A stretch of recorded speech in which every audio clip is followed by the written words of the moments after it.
금융통화위원회는 한국은행 기준금리를 현재 2.50% 수준에서 유지하기로 결정했습니다. 이제 그 배경하고 향후 통화정책 방향에 대해서 설명드리겠습니다. 먼저 세계 경제를 보겠습니다.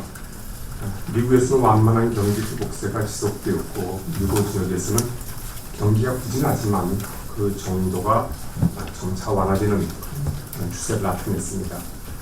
신흥시장부의 경우에는 먼저 중국에서는 그간 경기가 둔화되다가 소규모입니다만 경기의 활성화 조치 힘입어서 일부 경제 지표가 개선되는 그런 움직임을 보였고, 근데 일부 신흥시장부에서는 성장세가 또 다소 약화되는 그런 모습을 보이기도 했습니다. 국제금융시장은 주요 무역 완화적 통화정책이 지속될 것으로 예상되고 동유럽의 지정학적 리스크가 완화되면서 주가가 상승하고 금리는 대체로 하락하는 등 안정적인 움직임을 보였습니다. 앞으로 또 그 세계 경제는 물론 지역별로는 차이가 있겠지만은 전체적으로 보면 완만한 회복세를 지속할 것으로 저희들은 그렇게 전망하고 있습니다.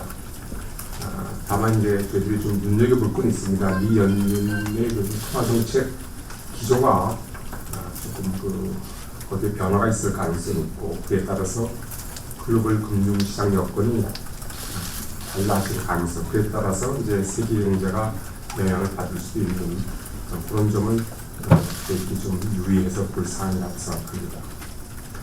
국내 경제를 보면은 수출이 호조를 보였지만은 세월호 사고 영향 등으로 소비를 중심으로 회복세가 주춤하는 그런 모습을 나타냈습니다.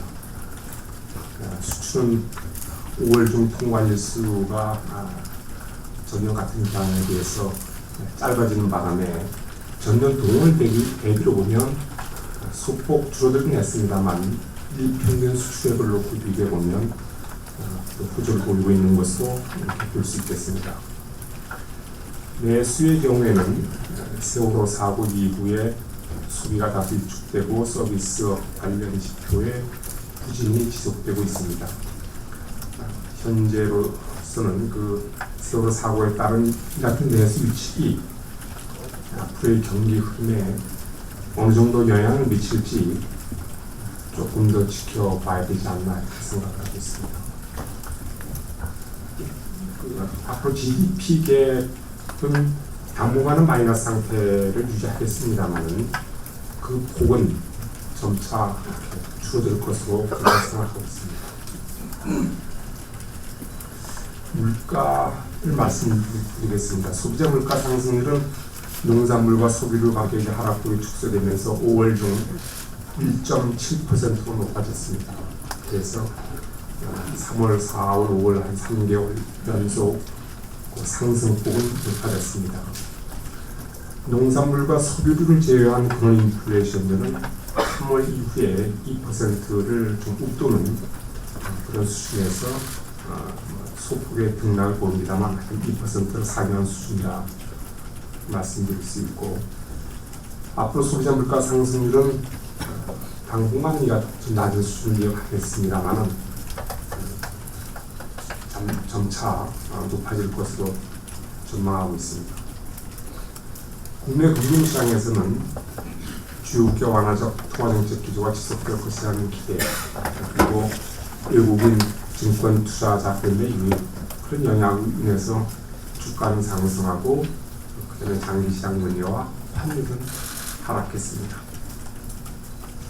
금융통화위원회는 이와 같은 국내외 금융경제 상황을 종합적으로 검토한 결과 이번 달에는 기준금리를 현 수준에서 유지하는 것이 바람직하다 이렇게 결정을 내렸습니다. 앞으로 통화정책 방향에 대해서는 의견문에 밝힌 바와 같습니다. 다시 말씀드리면 경기와 물가의 중장기적인 흐름을 종합적으로 고려해서 운영해 나갈 텐데, 그 과정에서 세월호 사고의 영향을 비롯한 국내외 주요 리스크 요인을 면밀히 점검해 나갈 것입니다. 오늘 한국은행 기준금리를 현 수준에서 유지하기로 한 금통위의 결정은 만장일치였습니다. 이상으로 설명을 마치겠습니다. 지금부터 질문을 받겠습니다.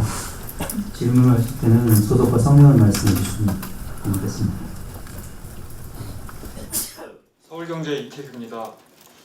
총재님께서 지난 금통위 때 금리 수준이 현재의 경기 회복을 뒷받침할 수 있는 수준으로 판단한다고 하셨고, 앞으로 금리 방향은 인상 쪽이라고 말씀도 하셨습니다. 이런 판단을 지금도 계속 갖고 계신지 궁금하고요. 두 번째는 KDI가 성장률 전망치 3.7%로 내렸습니다. 한은의 4%와는 차이가 벌어진 셈이고요. 또 한은 당초 예상과 달리 상반기 내수도 좀 부진하고, 어제 세계은행이 발표했듯이 세계 성장률 전망치도 대폭 낮아졌습니다. 한은의 7월 수정 경기 전망이 낮아질 가능성이 있는지 궁금합니다.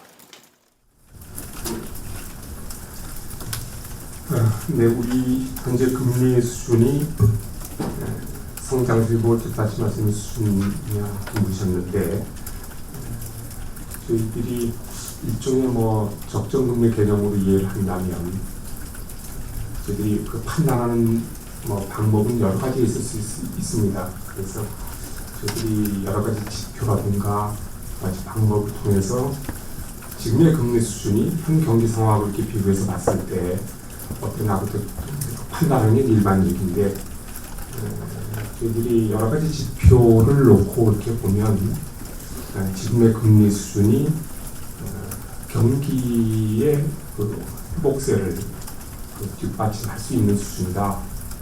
저는 이렇게 판단을 하고 있습니다. 그리고 인상 안에서 지금도 그런 의견을 갖고 계십니다.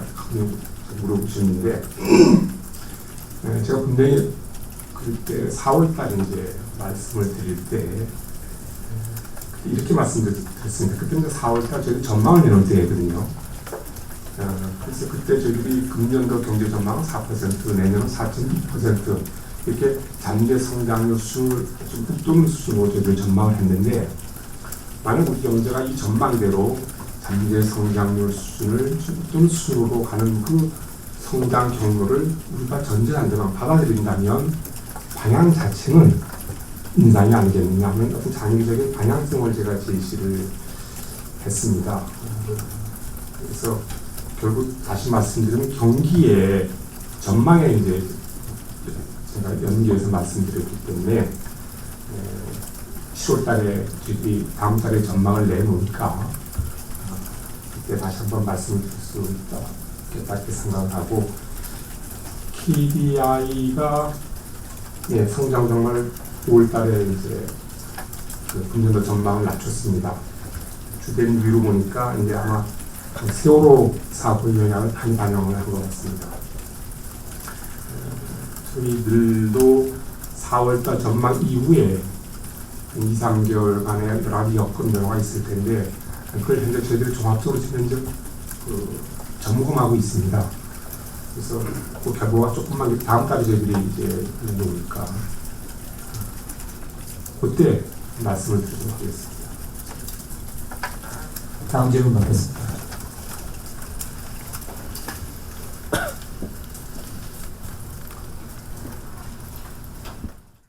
월스트리트저널 신문사의 전관우 기자입니다.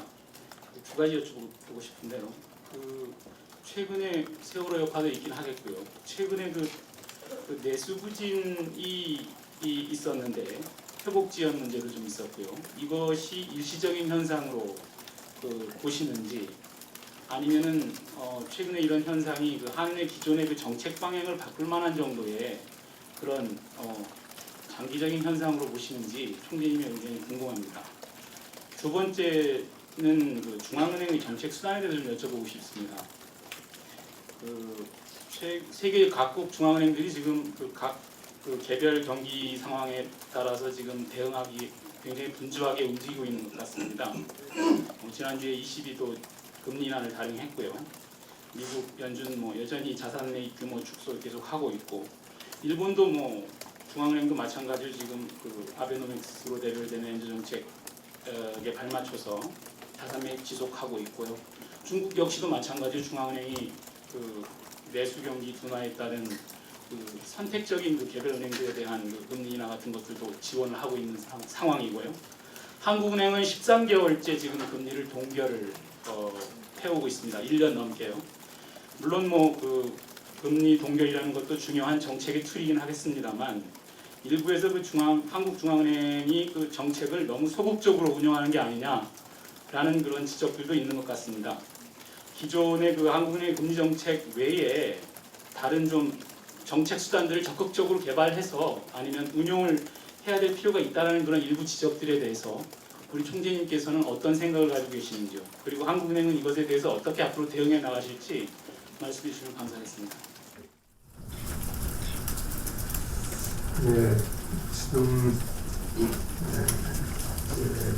4월, 5월에 내수 관련, 소비 관련 지표, 서비스업 생산 결과적으로 이제 뭐 소비하고 직결되는 거니까 그런 관련 지표가 이제 부재한 모습을 보는 건 사실입니다. 일시적이냐 아니면 정말 어떤 정책 기조의 변화를 불러올 수 있을 만큼 그런 큰 변화냐 한 질문은 그건 저희들이 현재로서는 그런지 아닌지를 현재 저희들이 보고 있다는 말씀드립니다. 이게 저희들 희망대로 기대대로 좀 이렇게 그 부진이 내수 부진 신유축 그런 것이 비록 약간 빠른 시일 내에 빠른 속도로 해소가 된다면은 앞으로 경제는 지금 우리가 문제로 갈 수 있겠다 생각하고 있고 또 장기화될 가능성, 그런 신유축이 장기화될 가능성은 없는지 그런 거를 저희들이 현재 면밀히 지켜보고 있다 그런 말씀으로 답을 대신하겠습니다. 네, 주요 중앙은행들이 여러 가지 그 갖고 있는 정책 수단을 많이 살려가지고 경기를 살리려는 노력을 하고 있는 게 사실입니다. 이제 중앙은행이 갖고 있는 정책 경기와 관련해서 가장 기본적인 것은 뭐니 해도 금리입니다. 금리 정책이 가장 주된 정책 수단이 될 수밖에 없는데 지금 저희들은 여러 가지 경제 금융 상황을 봤을 때 지금은 금리 정책 옷을 이렇게 기조를 당장 바꿀 상황은 아니다 해서 판단해서 동결했는데 그 외에 좀 보완적으로 할 수 있는 조치가 무엇이겠느냐고 이제 여쭤보셨는데 원론적으로 말씀드리면 중앙에 갖고 있는 정책 수단은 크게 보면 세 가지 아니겠습니까? 대출 정책이 있을 수 있고 지급 준비율 정책, 공개시장 조작 이렇게 크게 볼 수 있는데 아무래도 지준율이라든가 공개시장 조작은 경기 대응으로 사용한 것은 현재로서는 효과 면에서 지금 뭐라고 할까요? 그런 정책을 쓰는 상황은 아니지 않느냐. 경기용으로 말입니다. 경기 대응용으로. 그럼 이제 대출 정책이 남을 수 있는데 지금 저희들도 그렇습니다. 저희 가장 지금 앞으로의 경기 전망이라든가 그에 따른 정책 스탠스 어떻게 끌고 갈 것인가 하는 것을 저희들이 고민하고 있는데 가장 큰 관건은 지금 현재의 소비 투자 심리 위축이 어느 속도로 해소되느냐 하는 것이 가장 큰 관건이 아닌가 싶습니다. 그래서 그거를 저희들이 지켜보고 있는데 그래서 특히 거기에 따른 문제가 결국 내수 부진 아니겠습니까? 내수 부진의 영향이 정말 그 경기 그것이 어느 정도 영향을 줄지 어느 정도 언제 가서 해소될지 하는 것을 그걸 보고 나서 이제 그 결과를 토대로 해서 우리가 뭘 할 것인가, 뭘 할 수 있을 것인가 같은데 저희들이 다각도로 다 검토하고 있다는 사실은 말씀드릴 수 있습니다. 이런 그 시나리오에 대비한다고 할까요? 내수 부진이 어떻게 될 경우에는 우리가 뭘 어떻게 해야 할 수 있겠고 하는 그런 상황을 현재 다각도로 검토 중에 있다 말씀을 드리겠습니다. 다음 질문해 주십시오. 예, 연합인포맥스의 이재헌입니다. 예, 두 가지 질문 드리겠습니다. 글로벌 금융위기가 끝나고 각국의 회복세가 차별화되면서 지금은 서로 다른 방향의 통화 정책을 내놓고 있습니다. 과연 우리나라 입장에서 봤을 때 또 총재님 생각에서는 국제 공조가 통화 정책에서의 국제 공조가 무엇을 의미한다고 보시는지 답변 부탁드립니다. 두 번째는 이번 지방선거에서 진보 교육감들이 대거 당선이 됐습니다. 무상교육 관련 공약이 더 확대될 걸로 보이는데 이것이 실제로 물가 상승률에 영향을 끼칠 걸로 보시는지, 과연 그걸 통화정책으로 대응할 가치가 있다고 보시는지 답변 부탁드립니다. 네, 지금 말씀하신 대로 각국의 이제 경제 상황이 다르다 보니까 통화 정책도 주요 국가 말씀드린 EC나 미국이나 이렇게 봤을 때 경제 상황이 조금 다르니까 통화 정책도 좀 차별화되고 있는 그런 상황입니다. 만약에 이제 국제 공조, 원론적으로 말씀드려서 통화 정책에서 국제 공조라고 하는 것은 그야말로 전 세계적으로 어떤 충격, 슈악이 닥쳤을 때 그때 같은 방향으로 정책을 펴나가는 뭐 그런 걸 생각할 수 있겠습니다만은 그런 전체적인 상황이 아닌 지금과 같이 각국별로 상이한 여건에 처해가지고 상반된 정책을 펴는 이런 상황에서 혹시 국제 공조가 뭐가 있겠느냐, 어떻게 하는 게 맞느냐고 여쭤보신 걸로 좀 이해를 하는데, 그 각국의 통화 정책은 자국의 상황에 맞춰서 이제 운영하는 게 그건 당연합니다. 지금 그렇게 하면서도 자국의 통화 정책이 그 다른 나라에 미칠 영향도 함께 고려해 보면 그것이 요즘 상황에 맞는 통화 정책의 국제 공조 아니겠느냐. 자국의 정책이 다른 나라 스피로버 이펙트를 한번 고려해 가면서 운영하면 그것이 현재성 바람직한 통화 정책 공조라고 할 수 있고, 그다음에 당연한 얘기지만 각국 중앙은행들이 자국의 경제 상황이라든가 그런 것을 모든 정보로서 이렇게 공유하고 교류하는 것, 그것도 넓은 의미의 통화정책 공조라고 볼 수 있겠습니다. 두 번째 질문은 어떤 내용이 구체적으로 이렇게 알기 전에 제가 답변드릴 수 없다는 말씀드리고, 만약 그 내용에 따라서 저희들이 물가라든가 영향을 줄지는 그때 가서 보고 말씀드릴 수 있는 사항이다 이렇게 생각합니다. 다음 질문 받겠습니다.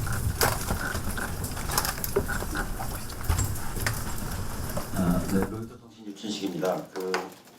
정책 변수로서 이제 인플레이션이라든지 경기 상황을 언급할 때 말씀하시는 지표가 GDP 갭, CPI 전년 동기 대비 상승률, 그다음에 상승률의 변화 속도, 그다음에 보조적인 지표 예컨대 국제 원자재 시세 동향이라든지 전망, 그다음에 국내 집값 동향이라든지 이런 거 여러 가지를 들 수가 있는데, 이 가운데 CPI 상승률 절대 수준이 얼마나 정책 변수로서 중요하게 취급을 하고 계신지 그 말씀을 해주시고요.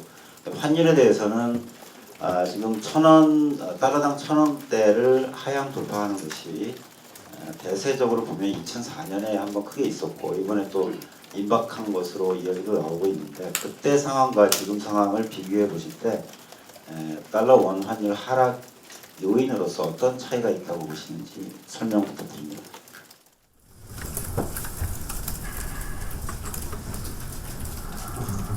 인플레이션 정책 변수로서 인플레이션, 다시 말해서 CPI 상승률을 어느 정도 고려하느냐 했는데, 저희들이 물가 안정 목표제를 채택하고 있고 대상 지표가 CPI니까 CPI 상승률은 저희들이 금리 정책 결정을 할 때 상당히 중요히 그때 저희들이 볼 수밖에 없는 좀 당연한 그런 저희들이 지표라고 볼 수 있습니다. GDP 갭도 결과적으로는 GDP 갭의 이제 추이를 보는 것이 결국 수요 면에서의 물가 상승 압력을 측정하는 하나의 큰 유용한 지표이기 때문에 저희들도 GDP 갭의 흐름을 저희들이 통화정책을 할 때 고려를 들여다보는 그 지표의 하나다 이렇게 말씀을 드릴 수 있습니다. 환율은 특히 제가 말씀드리기가 좀 조심스럽습니다. 2004년하고 금년하고 비교하기가 많이 어려운데 환율도 저희들이 통화정책할 때 환율은 환율 수준 자체를 고려하기보다는 환율 변동에 따른 경제 금융 상황의 변화를 그것을 종합적으로 고려하고 있다. 이렇게 그냥 말씀을 드리겠습니다. 네, 다음 질문 해주십시오.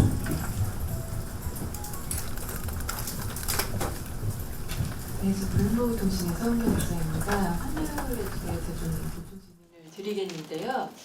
그 원화가 지난 1년 동안 주요국 통화 중에 가장 많이 절상이 되었습니다. 그래서 최근 이런 환율 움직임에 쏠림이 있다고 보시는지요? 그리고 아까 말씀하셨지만 우리 경제에 어떻게 영향을 미치고 있는지 봐야 한다라고 하셨는데 그 판단에 대해서도 좀 말씀을 해주시고요. 이렇게 원화 절상이 지속이 되면 사실상 금리 인상은 어려운 게 아닌지 오히려 금리를 인하해야 되는 것 아닌지 이런 견해가 있습니다. 여기에 좀 말씀 부탁드립니다. 그리고 그 부총재님께서 이제 지난 금통위 끝나고 나가셨는데요. 그 후에 이제 후임이 기다리고 있는 걸로 알고 있습니다. 언제 어느 분이 오시는지요?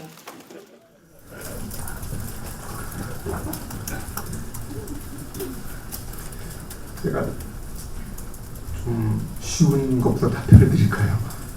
두 번째 답변을 제가 드리겠습니다. 언제 어느 분은 본 현재 그냥 그 절차가 진행 중이라는 말씀으로만 답을 드리겠습니다. 자, 환율 문제에 최근에 이제 전상 속도가 좀 빨라졌는데 쏠림 현상이 있다고 보느냐 이렇게 질문하셨죠, 그죠? 저는 쏠림 현상이 부분적으로 있었다고 저는 그렇게 보고 있습니다. 어떤 영향을 미쳤느냐 하는 것은 환율이 우리 경제에 그야말로 여러 가지 면에서 영향을 주지요. 물가, 경상수지, 소비, 다방면에서 영향을 주고 있고 그렇기 때문에 상당히 중요한 하나의 변수인데 저희들은 그 환율이야말로 시장에서 수에 따라서 그 결정되는 게 그건 뭐 당연한 얘기고 그렇게 해야 되는 게 맞다고 하는데 급격한 변동은 부정적 영향이 크다. 저는 그렇게 보고 있습니다. 그러면 이거가 이제 금리를 연결시켜서 질문하셨는데 결국 이제 금리 정책으로 대응할 필요성과 연결되는 문제입니다. 그런데 환율은 금리 외에 여러분 잘 아시다시피 금리 말고 여러 가지 요인에서 결정되는 겁니다. 크게 몇 가지만 봐도 그 경제 펀더멘탈, 그다음에 국제 금융시장 상황, 그다음에 자본 유치, 특히 저 같은 경우 외국인의 구매 증권 투자 자금의 유입 같은 그런 것들이 서로 이렇게 복합적으로 작용해서 환율이 결정되는 겁니다. 그렇기 때문에 만약에 이거를 금리로 대응과 연결시킨다면 저희들이 두 가지 면에서 좀 신중히 접근할 필요가 있다. 첫 번째는 조금 전에 말씀드렸듯이 환율의 결정 요인은 매우 광범위하고 다양하기 때문에 설령 금리를 조정한다고 해도 그것이 환율에 미치는 효과는 의도와 달리 나타날 가능성이 있다. 그다음에 두 번째는 금리로 대응했을 때는 또 다른 의도하지 않은 어떤 부작용이 좀 있을 수 있다. 그런 것이 있기 때문에 저희들이 환율과 금리 관계를 제가 그게 없다, 대응하지 말아야 이런 거를 부정한다기보다는 하여튼 환율 변동에 금리로 대응하는 것은 좀 신중을 기할 필요가 있다. 이렇게 말씀을 드리겠습니다. 네, 다음 질문 받겠습니다. 네, 안녕하세요. 이데일리 김남현입니다. 간단하게 한 4가지 정도 질문 드릴까 하는데요. 일단은 저희 통화정책방향 문구에 보면 국내 경기 쪽에 회복세가 주춤하는 모습을 나타내었다라는 문구가 들어 있습니다. 지난달까지 경기가 추세치를 따라 회복세를 지속하였다 이렇게 말하고 있고요.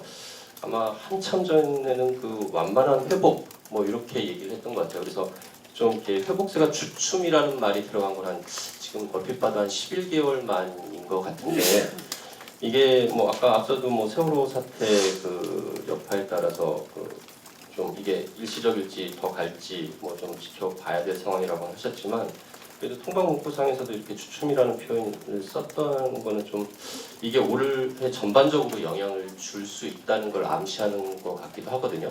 이게 과연 일시적으로 보시는 건지 아니면 올해 전반적인 추세까지로 보시는 건지 답변 부탁드리고요. 두 번째 질문은 오늘 국내 경제 동향 쪽 말미에 보면 원화 가치 변동성 확대가 하방 리스크로 작용할 가능성이 있다라고 말씀하셨어요. 아까 환율 질문도 나왔습니다만 총재님께서 지난달에 환율 하락, 원달러 하락과 관련돼서는 수출 기업에는 네거티브 이펙트가 있지만 내수 쪽에는 긍정적인 영향이 있다 하면서 양면성을 좀 강조하셨는데요. 이 국내 경제 동향에서 원화 가치 변동성 확대가 하방 리스크로 작용할 수 있다라고 언급한 부분은 총재님이 지난달 말씀하신 양면성 차원에서 후퇴하신 건지 어떤 입장이실지 좀 궁금합니다. 그 다음에 세 번째 질문은 아까 모두 발언에서 총재님께서 미 연준 통화정책 기조변화 변경 가능성을 언급하셨는데요. 이게 금리 인상이 빨라질 수 있다는 걸 우려하시는 건지 아니면 더 뒤로 지연될 수 있다는 걸 의미하시는 건지 좀 구체적으로 해외 경제 쪽에서 관련된 좀 질문을 좀 드리고 싶습니다. 그다음에 네 번째 질문은 약간 좀 다른 질문인데요. ECB가 이번에 기준금리 인하하면서 25bp가 아닌 10bp 인하를 했습니다. 우리나라도 아마 이게 금리로 기준금리가 결정하는 게 바뀌면서 통화량에서 바뀌면서 아마 그 이후로 25bp 계속 이렇게 인상이나 급할 때 100bp 인하하는 적도 있습니다만 25bp가 소위 베이비 스텝으로 이렇게 가고 있는데요. 지금 아무리 우리나라 경제가 좋아진다 하더라도 지금 위기 전에 5.25%까지 갈 거라고 생각하는 사람 아무도 없는 것 같고요. 그 다음에 금리 지금 낮은 수준인데 22처럼 우리나라도 10bp나 아니면 25bp보다 좀 낮은 20bp 정도로 기준금리의 보폭을 좀 줄여볼 생각이나 이런 검토하시는 건 없는지 좀 궁금합니다. 이상입니다.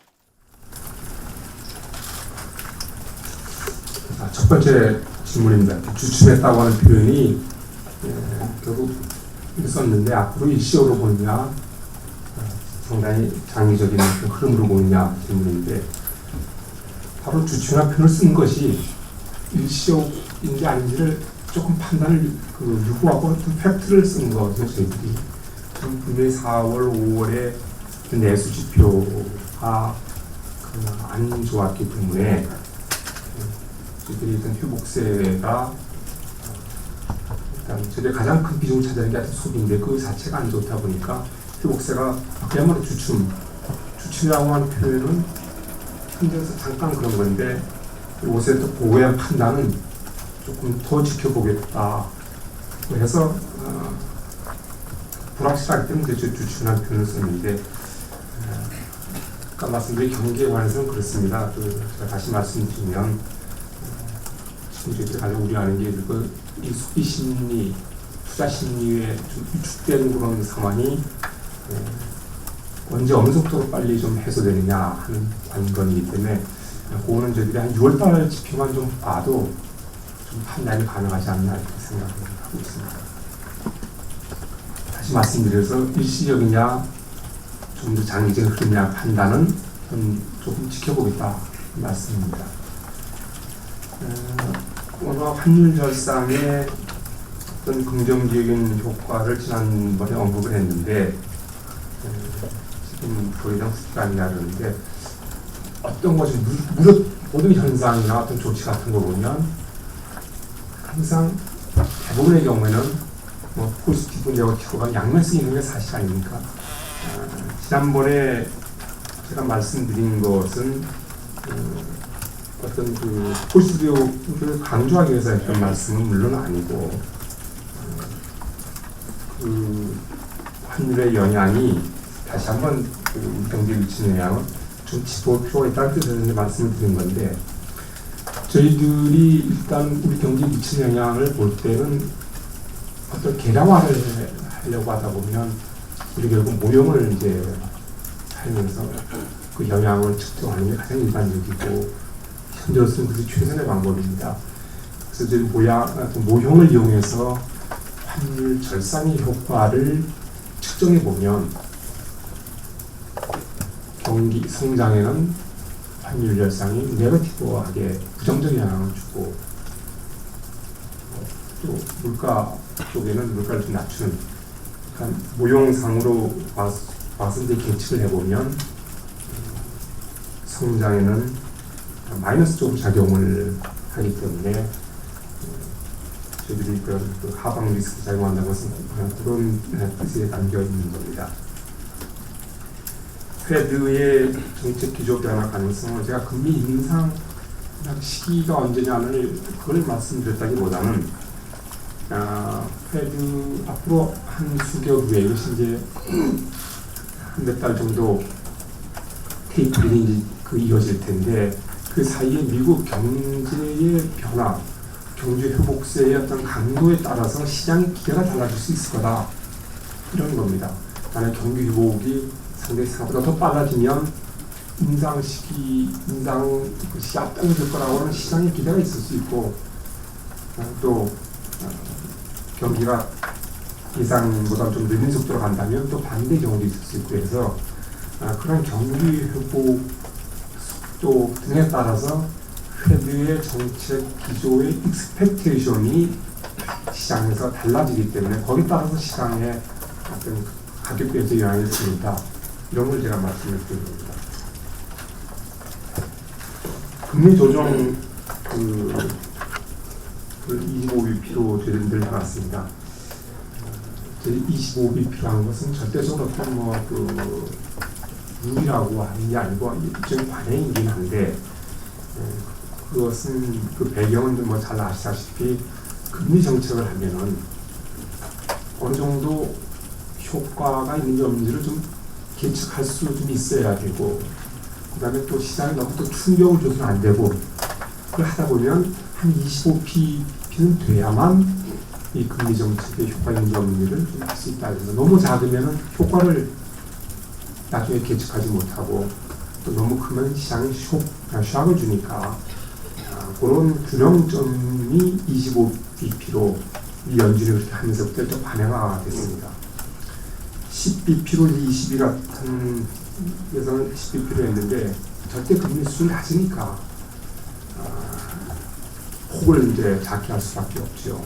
저희들이 현재 2.5인데 저희들이 물론 할 수는 있습니다. 폭을 얼마나 조정할 수는 있습니다만은 지금 현재 우리 금리 수준 같은 걸 감안하면 지금 이 수준에서는 25bp를 기준으로 조정하는 것이 아까 제가 말씀드린 두 가지 효과도 어느 정도 약간의 그 정책을 취하고 나서 효과를 어느 정도는 계측할 수 있어야 되고 시장에 샥을 주지 않는 그 수준이 좀 25bp 정도가 아직 현재 우리 금리 수준으로서는 그게 적합하다고 현재로서는 판단하고 있습니다. 다음 질문. 더 이상 질문이 없으시면 이상으로 기자 간담회를 마치겠습니다.